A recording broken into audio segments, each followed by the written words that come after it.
Hey everybody, welcome to another edition of Flames Unfiltered, an off-season special edition with your host, myself, Kyle Lewis, and as always, Brad Burud. Brad, what is going on in this slow, molasses-running type summer that we're experiencing? There's no news. Which is probably a good thing that come mid-year last year, we decided, hey, let's run it through the summer, but let's have a lot of cool special topics. And we've come up with a lot.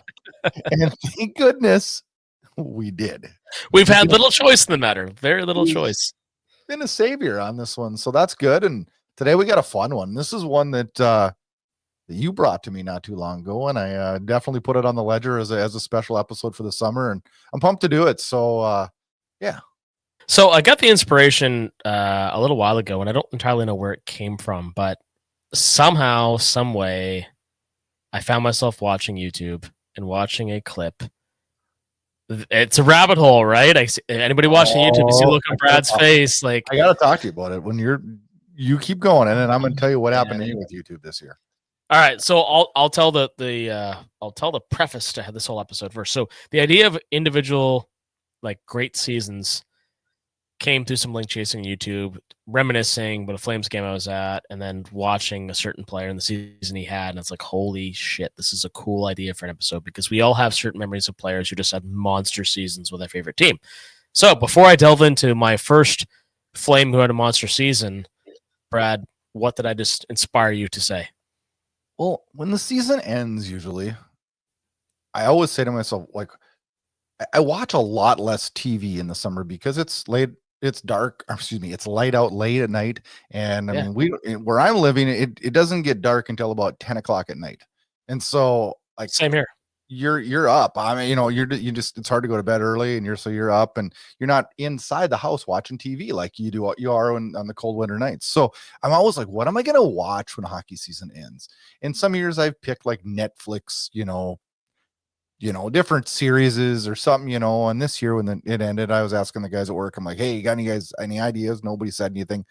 So I was on YouTube, and I don't usually go to YouTube, but this summer I did.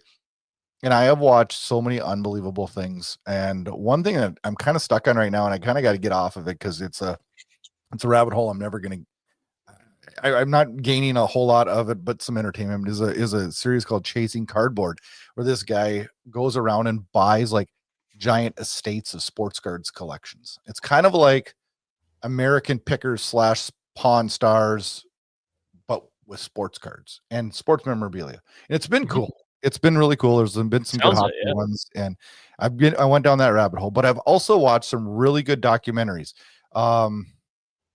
I'm drawing a blank right now. I know you've read the book,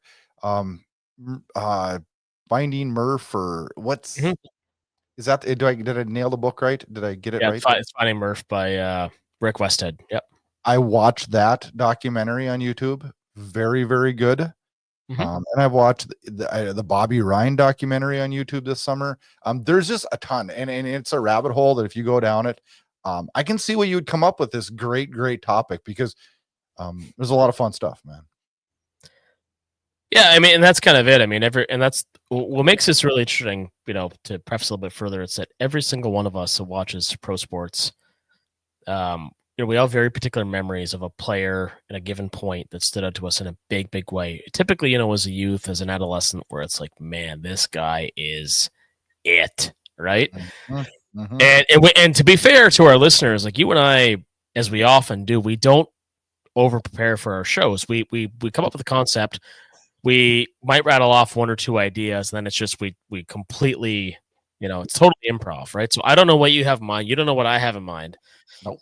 So it makes this so fun. So we get to talk on this show about those seasons that stood out to us. It's like, holy shit, this guy is going to be a star, or this guy is really going to be the future of this team, or whatever the case may be. You know what else is cool? When we started liking the team, and because of our age difference, we, through our like influential years, I want to call them, is that the right word? Yep, I think so. They were at different time frames. Absolutely, so it kind of brings a broader picture. And in your time frame, I have a much different perspective of it than you do because of age. And you, in my time frame, when I started liking the team, you were a young kid, so your perspective is just the fun, right? You know what I mean? Yeah, well, I mean, the team to me was like the little train that could but really couldn't, right? I mean, there were especially living in the East Coast, and this is the thing. So where I live, it's Toronto, Montreal, Boston fans. There's a handful of Senators fans who are, my age or younger, because the Senators only became a team in the 90s. And there's a few oddballs like me, very few are diehard, Flames fans, a couple Oilers fans. Like, it's just different, right? No matter where you go, depending on where you grew up and what area you grew up in, we all have different memories of, what made us a hockey fan, what made our favorite team. And anyway, so all that said, I want to rattle off a few of my favorite individual seasons of Flames history. And they're not necessarily the ones you think. It's easy to point to Jerome McGinley in 2002, Theo Fleury in 1991, Al MacInnis win the Conn Smythe, blah, blah, blah. But for myself, the one that came to mind that inspired this episode, and because of that, that's where I'll start, was Mike Camilleri in 2008, 2009. So, as I recall, I was sitting in my basement, and on my wall is hanging Mike Camilleri's only red home playoff jersey that he wore in the series against Chicago in 2009. Looking at that jersey, I thought, man, he had such a great year. I want to look that up. I went on YouTube, and I watched, I think, most of, if not every single goal Mike Camilleri scored as a Flame in 08-09, which was 39 of them. And as we've talked about before, it's always disappointing when he doesn't quite hit 40, he doesn't quite hit 50, blah, blah, blah. But rattles off 39 goals. And undoubtedly, and Mike Gold to back me up on this because he's mentioned this on X before as well, undoubtedly one of the purest snipers the Flames ever had. This guy was like, they called him a mini Brett Hull for a reason, man. And I saw my first Flames game against the Columbus Blue Jackets and the second one against the Minnesota Wild. I might have the order wrong here, but anyway. And he scored in both those games and was just like, one knee, half clapper, top of the circle, like, and he did it all season long. And remember when he did this is when the team had moved on from Alex Tanguay, and everybody was thinking, oh, we need another scorer, playmaker, somebody on the wing to help Jerome McGinley, and Camilleri was that guy. So when and I remember that season too, I really do, and I remember his scoring touch, and one thing I got a question about him. Do you see some likenesses in Matthew Coronado in Michael Camilleri? Do they remind you of each other, or am I kind of a little off on that? Well, they don't look dissimilar, for starters. Oh, they do look actually somewhat similar. Yeah. I just feel like, okay, there was, and I don't remember what goal it was this year, but I remember Coronado getting a shot coming down the right side, and just the way he shot it, it reminded me of Camilleri. And yeah, despite the fact that one shoots left, one shoots right. Yes. You raise a good point, though, because in hockey nomenclature, a sniper is just a guy that scores a lot of goals, outside of the crease, so to speak, right? Yeah. And both those guys do that. Camilleri had a wicked shot, typically, as I recall, on the one-timer, but Coronado more on the wrister. But I mean, these are guys that they're not going to make an Adam Oates type pass every night to set somebody up. They're going to bury the puck when you put it on their stick, and that's what you're looking to them for, right? You find it weird too, like when people in the hockey world, and I suppose us included, talk about like hard shots. A lot of us relate to like slap shots, and and honestly, like a hard wrist shot or a hard snapshot is so much more effective and so much rare. It's a lot more rare, man, that shot. And it's such an overlooked thing. I know that's a sidetrack on this, but it is such an overlooked thing. Well, and it is, and it's funny because when you look at teams that are successful, and even the Flames last season have as much success as they had, I was at the game in Montreal where Coronado won the game in overtime, right? He was on his off wing, 3-on-3 overtime, just a beautiful, just rocket of a wrist shot. And I remember sitting there, and I was sitting at the end of the ice, in the offensive zone for the Flames. When he released that puck, it was probably, God, I don't know, 1.5 to 3 seconds wherein I realized he scored. That's how quickly that puck left his stick and was in the back of the net. Yeah. And for guys to be able to do that, and to this day, much like it was when Camilleri played, It's so rare that a player can just bury the puck like that. I mean, you have teams that have great systems, that have great playmakers. They have guys in front of the net, screening goaltenders, shots on the point, blah, blah, blah, blah, blah. But guys who just score goals. And Camilleri, as you'll likely remember as well, I think it was 2 years later, had an unreal playoff run with Montreal. He had like 13 goals and 20 games, whatever it was. I mean, just a pure sniper. And when you have a guy like that in your lineup, you're never truly out of a game, right? Because they have the ability to shoot a puck in a way that will tie a game, give you the lead, put you back in the game, just on the turn of a dime. And when I think about the way that he played for Calgary in that 1 year, and it's so sad it was only 1 year, and he came back later, as we all know, he wore number 93 in his return and was like part of that whole we're going to try and make the playoffs thing a couple years later. He just added an element to this team where you just knew Jerome McGinley was not the only sniper he had to worry about, because Camilleri buried a lot of pucks that year. A lot. Yeah. No, it's a Flames player that shoot, I think a lot of us forget when he comes to like things like this and how effective he really was. I'm gonna switch gears, and the one that comes to my mind is such a year where I just thought this guy is just dominated in so many ways, and that's the 05-06 Kiprusoff season. A Vezina trophy. He also won the Williams Jennings trophy that year, won 42 games for the team, a 2.07 goals against average and a .923 save percentage. And I just remember that year, and I just remember thinking, this guy gives us a chance against anybody. And that, that was such a, and I'm not discounting Mike Vernon, but I just think when I think back to Kiprusoff, he won so many games just single-handedly. What I struggle with in hindsight being what it is, it's like, was the team really that good, when they won like the Northwest Division that season? Or was Kiprusoff just that good? And I'm not sure we'll ever really know the answer, because Kiprusoff was so good that he covered up warts on that team, much the same way Dustin Wolf did in this past 24-25 season, right? For sure. And it's funny how we relate all these players to players now, and that's a good thing. But I'm hoping that we see that. Like, when there was a lot of games this year, once Wolf took over, right?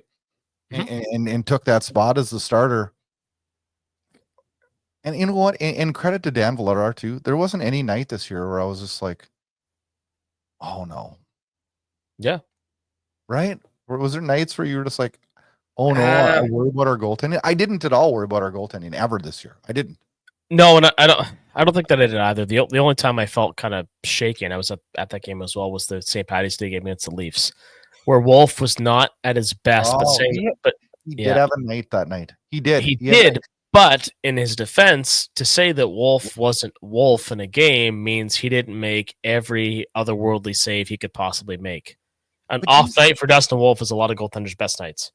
I honestly believe that was the best thing that could have happened to him this year, though. For his development, you mean? Yes, those nights mentally probably switch gears for you, right? I mean, it just does. Like, he had to learn that night that, hey, this isn't a cakewalk, and like, it just, I think that those help. Those really, really help. Oh, I think they do too. And it's funny to try and think back to 05-06. Any nights that Kiprusoff wasn't at his best. I struggle mightily to remember any of them. Well, and even down the YouTube rabbit hole, pull up that highlights of him that season. It's not a 10-minute video.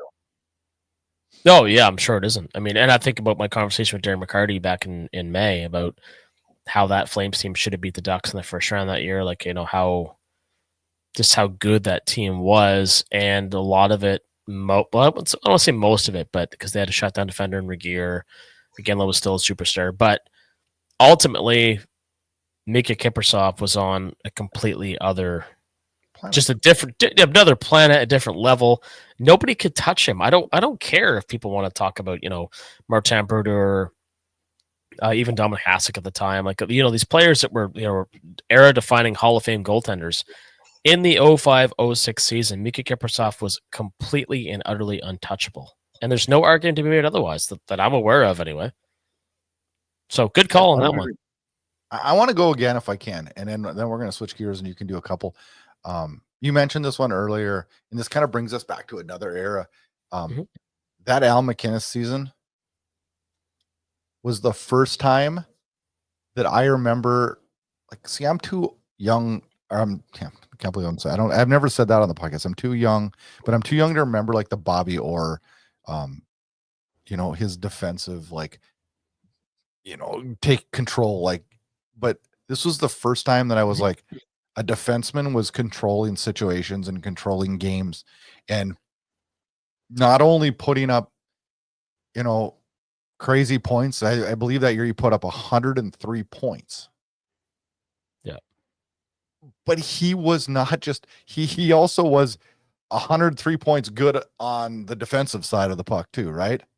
And he was at dominating on both sides, because too many times now we look at defensemen, it's like, well, how many points did he have?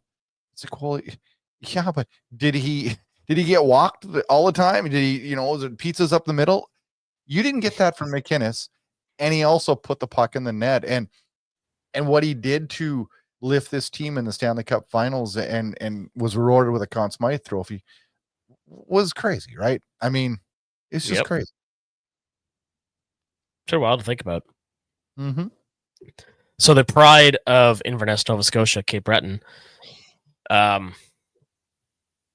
It's funny. I gotta mention this because it's so funny. This has been stuck in my head for years. I want to say it was Darren Detition, God rest his soul, of TSN, in the 99-2000 playoffs, was doing the highlights of a St. Louis San Jose playoff game, and MacInnis, for the Blues at the time, of course, wound up, took a slap shot and scored, of course. And in the highlight clip, Detition said, "Okay, everybody duck."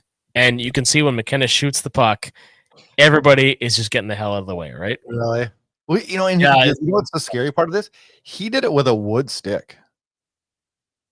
Yeah. Oh, yeah. And now, in his age now, like, he's had some, well documented back issues from just ripping pucks for so many years. That's it's like a pitcher throwing a baseball. It strains a lot of muscles to follow through and get that power of basically your entire body behind a puck. And, he did it better than anybody. And it's kind of funny now that we're talking about it, Brad. I'm kind of reminded how from about 89, MacInnis Conn Smythe season, 91-ish, 92, to that 05-06 season with Kiprusoff we talked about, there are very few seasons in between we talk about because we didn't have a lot of star power. We didn't have any really successful seasons to speak of, apart from, 2004. There was like a 10-year period where there weren't really a lot of memorable things going on with the Flames. I mean, if you look at, teams like even the Atlanta Thrashers, and they had Kovalchuk and Heatley and like guys like tearing it up. It's not often a franchise, you could point to the modern day Buffalo Sabres, but not often a franchise will have such a streaky futility where you can't even find an individual season to, cling to, right? Exactly. Yeah. Fire one at me. Well, it's going to seem kind of redundant, but I mean, we're going to talk about the same season that you alluded to with 05-06 to Kiprusoff, and I'm going to go on that same season and mention Dion Phaneuf. So, for me at that time, fresh out of high school, first year university, Dion Phaneuf, 20 goals, 29 assists, or 49 points. The clear favorite for the Calder had it not been for the emergence that same season of Sidney Crosby and Alex Ovechkin. I'm not going to sit here and tell you he was a defensive stalwart, but the guy ripped home clapper goals and blew up countless players. But you know what? I almost thought that year he was better defensively than he was in any other year in his career. Call me crazy, but I do believe that. And my first time I ever saw Dion Phaneuf play was at the World Juniors in Grand Forks, North Dakota, and he was part of that dominating team for Team Canada. And the double Dion year. What's that? The double Dion year.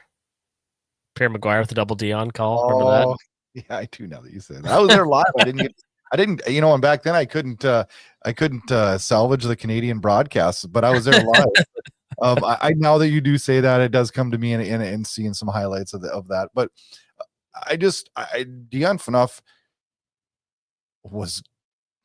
I remember that year just thinking, what do we have in this guy, and what can he do for our franchise?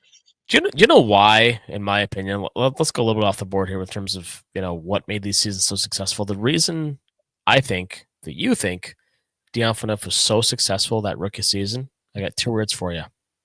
Roman Hamrlik. Yeah, you're right. You brought that up on the show before. The guy was just an anchor for him. But ultimately, it's like, man, it's like, I had lunch today with one of our head estimators at work, and it's the same thing. I'm in a sales role. I can't do my job as effectively as possible without a good staff behind me. That was Dion Phaneuf, man. He had a total anchor in Roman Hamrlik. You got to have that D partner, that backup goaltender that pushes you, that winger who digs the pucks out for you, whatever it is, and I'll for all the years that Phaneuf played in the league, and before he was eventually traded to I feel like he was traded for a kind of inflated price to Toronto. He never ever recaptured that magic of 0506 and 0607. No, he didn't, and which is still kind of surprises me.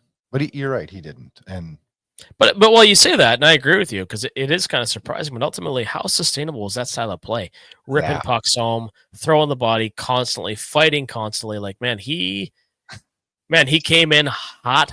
Oh, man. Oof, man. I just remember as a fan, though, just like, whoa, wow, we're going to get to watch this for years. I did. Man. I remember right where I was today, I got traded. And I was shoveling my driveway. I had like a foot of snow, shoveling my driveway. I felt my phone buzzing. And I looked, and I just remember standing in the freezing cold looking at it and just being like, okay. Yeah. I was at a girlfriend's place at the time, and I remember thinking, like, her parents' place, I should say, and I was like, man, what the... It was like a Sunday at like 1:00. I remember it. It was the dead of January, and I remember Brian Burke's comments saying, like, this is going to make our team better for the future. We got like our leader, and the Flames will make the playoffs now, and we didn't ultimately. It was January 2010. Was that when it was? Yeah, and you know what? I mean, in a lot of ways, it was reminiscent of the Gilmore trade. It was a star player at the time for a lot of spare parts. And to say nothing bad of those players, Matt Stage became a very important piece of the Flames in terms of developing their youth and his contributions in the 2015 playoff run. But ultimately, a budding star traded for what ultimately amounted to very, very little, right? Very spare parts, yeah. So, back to you. What do you got?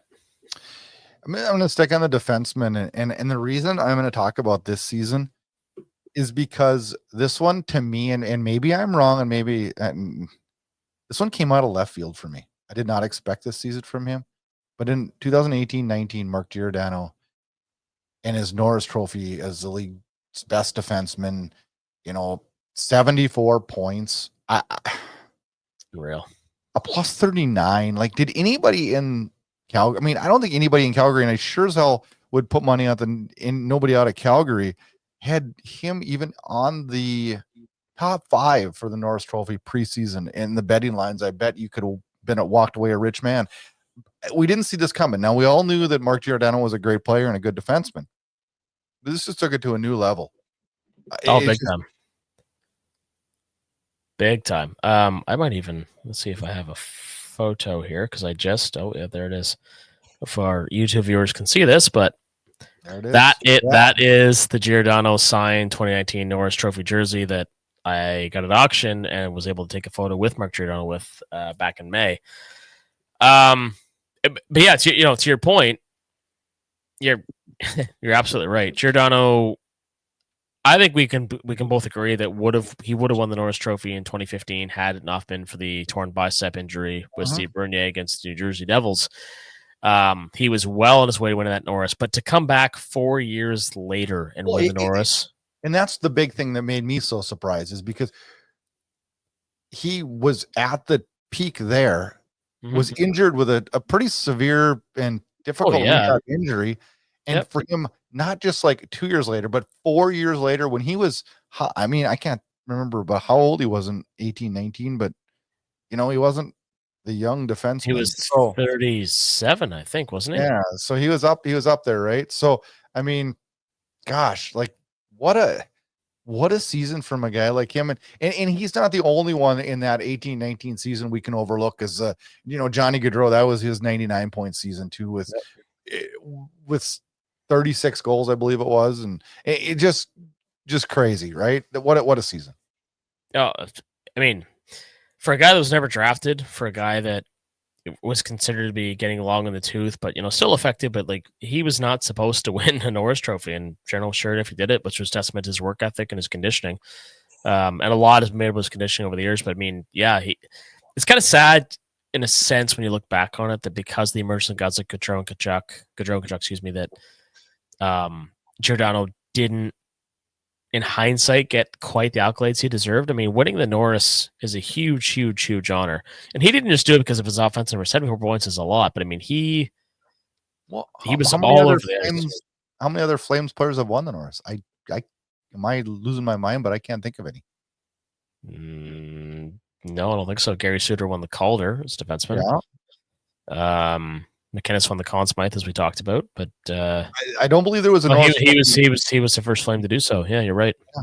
I mean, when you think about that, well, and again, let's look at the companies. So Al MacInnis, first and foremost, Dion Phaneuf, Gary Suter, Phil Housley, a legendary American defenseman. Yeah. Even some young up and comers like Derek Morris. Like none of those guys took home any, other significant hardware than what we already mentioned. So Robin Aguirre probably should have taken home hardware, never did. Robin Aguirre was a part of Team Canada at Toronto Olympics in 2006. Yeah. That's how good he was, right? I mean, yeah, there should be an award for a guy like him. He didn't put up all the points in the world, but boy, is he a game changer for the Flames. Oof, unbelievable. Do you have one more? And I'm going to name some honorable mentions when you're done. This is kind of the tough part about doing these shows, right? Because we don't have the luxury of there being like the 70s Habs dynasty, the Islanders, Oilers of the 80s. I mean, it's hard. It's hard to drill down. So this really does take a ton of thought. I'm thinking more towards honorable mention side of things because it's hard for me to dedicate another season that really jumped out to me for an individual player. Yep. The ones I have that I wanted to just at least bring up, there was 3 of them that one of them I don't even remember. I just remember seeing highlights. It was Kent Nielsen's 131 point franchise record. I mean, I think we'd be slighting the franchise if we didn't at least mention that. But Hakan Lube scoring 50 and winning Rookie of the Year. Those are huge things. Joe Mullen, 110 point season in 88-89. He's played 79 games, had 51 goals, 110 points. I mean, like bonkers numbers. And the only one that I remember and probably think we should at least bring up is the 01-02 Iginla season.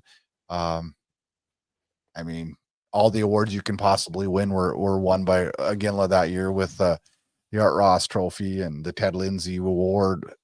Well, it wasn't Ted Lindsay then; it was a Lester B. Pearson Award, I believe. And correct. That year he won the Rocket Richard Trophy too. So, I mean, that's as good as it gets for the Flames, right?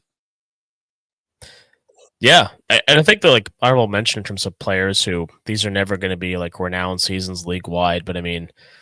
D. McAmmond, 51 points on the back of 20 goals and 31 assists in a 102 to help Iginla hit those numbers. Yes. Christian Eustelius, a very particular favorite of one of our hosts here, Brad. Eustelius had 77 points, I believe, in one season with Calgary. Even Freddie Brathwaite. Freddie Brathwaite pitched 5 shutouts in the 01-02 season? No, 2001. Anyway, there's lots of seasons that lifted this team up beyond the heights they should have otherwise achieved. And, we wish we had time to talk about them all. And hopefully a few of our listeners will chime in, with a couple suggestions of their own. But it's funny, man. It's like when you look at the Edmonton Oilers and Connor McDavid, right? Like when you have a superstar player that just lifts your team up and takes them to the heights that he does. It's not always going to be a Stanley Cup final, but you look at players and think, man, where would this team be without a marketable star like what we have with Joe McGinley and John Gaudreau, right? That's those individual seasons, as much as it's a team sport, the individual seasons are what draw people in. That's where kids find their favorite players. That's where you get more, engrossed in a story about the guys can hit 40, 50, 60 goals, right? And we've had our fair share for a team that hasn't had a ton of, widespread success, right? Or sustained success. And one thing that's different about Calgary too is we've really had those players that just year in and year out put up giant numbers, right? Mhm. And that's not a slight on Jerome McGinley, but I think a lot of people in the hockey world would agree, like as much of a great goal scorer as he was so much more of a player as far as a power winger and doing other things on the ice too. So you didn't get those, 110 point seasons just one after another with Jerome McGinley, but you got so much more, right? And we just Oh, didn't man. have this franchise just doesn't have that constant that's that player that just continually did it year after year. And maybe we would have had that in Johnny Gaudreau. We don't know, right? But the seasons that what I would consider our star players put up were pretty impressive. And one thing that really is amazing is like what you've brought up. I don't want to call them non-superstars, but guys that we did not expect to have big years and did, like the Camillaries and the Dean McCammons and players such as that. Yeah, I mean, some guys we knew would do well, but I mean, like even Damon Lankow had a monster year when he played in 05-06.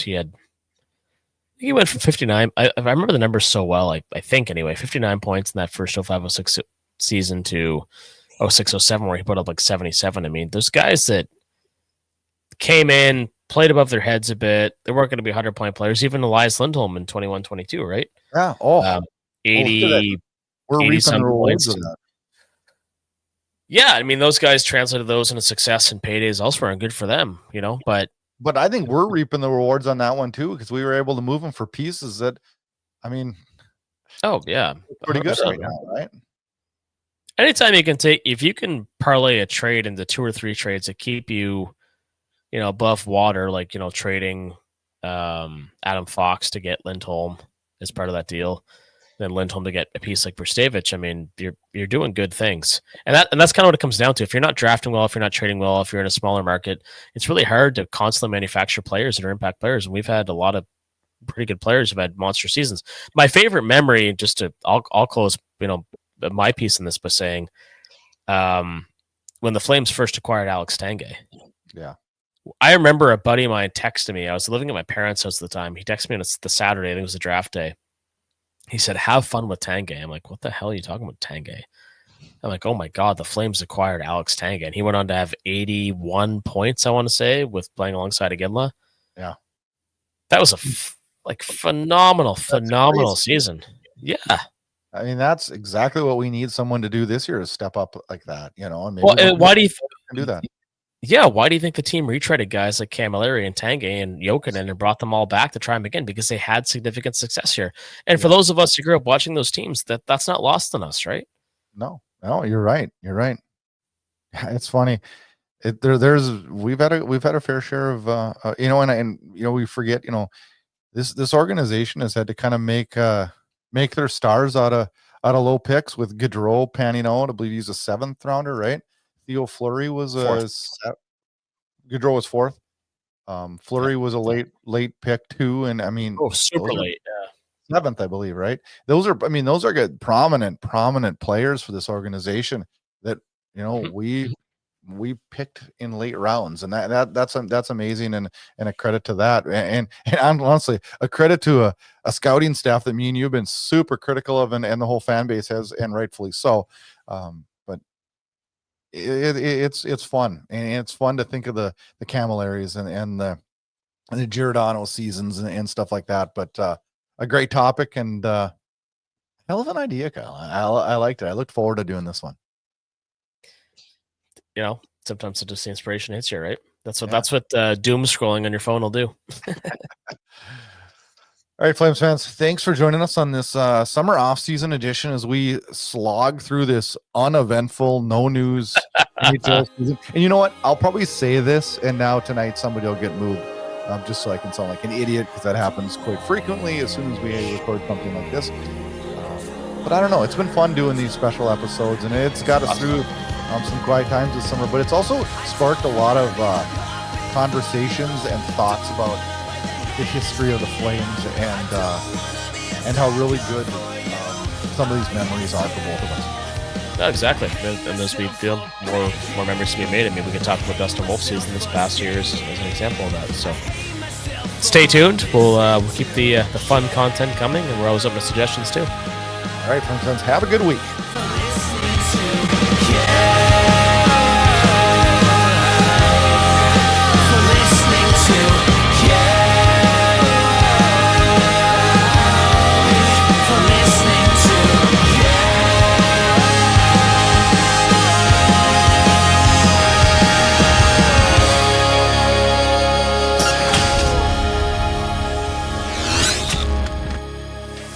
Thanks for listening to Flames Unfiltered with Brad Burud and Kyle Lewis, your source for unfiltered Calgary Flames hockey talk. Keep it locked on flamesunfiltered.ca. Subscribe where you get all your podcasts to never miss an episode. Flames Hockey Talk every week, presented by Inside Edge Hockey Media Group.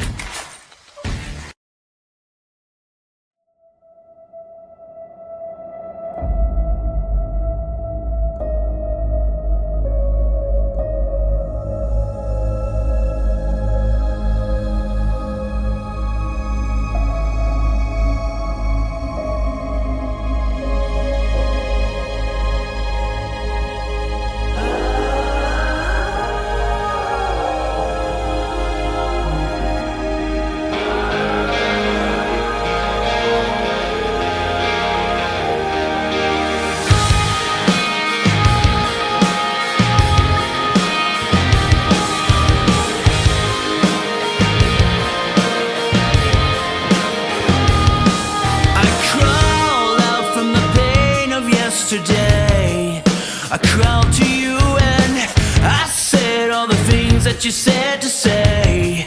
Have I said enough? Do you like it? Yeah, yeah. Do you like it? Yeah, yeah. I know you play these dirty games. They're killing me and I know that you love to watch me beg. So here I am. Do you like it? Yeah.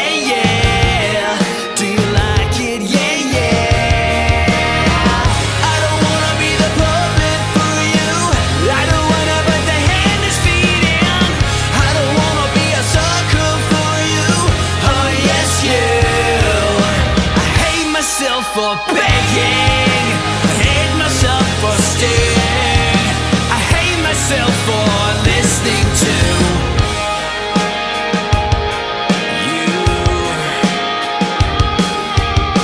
It's too little too late, I can't escape, so I'm begging you please. I changed all the things that you told me to change.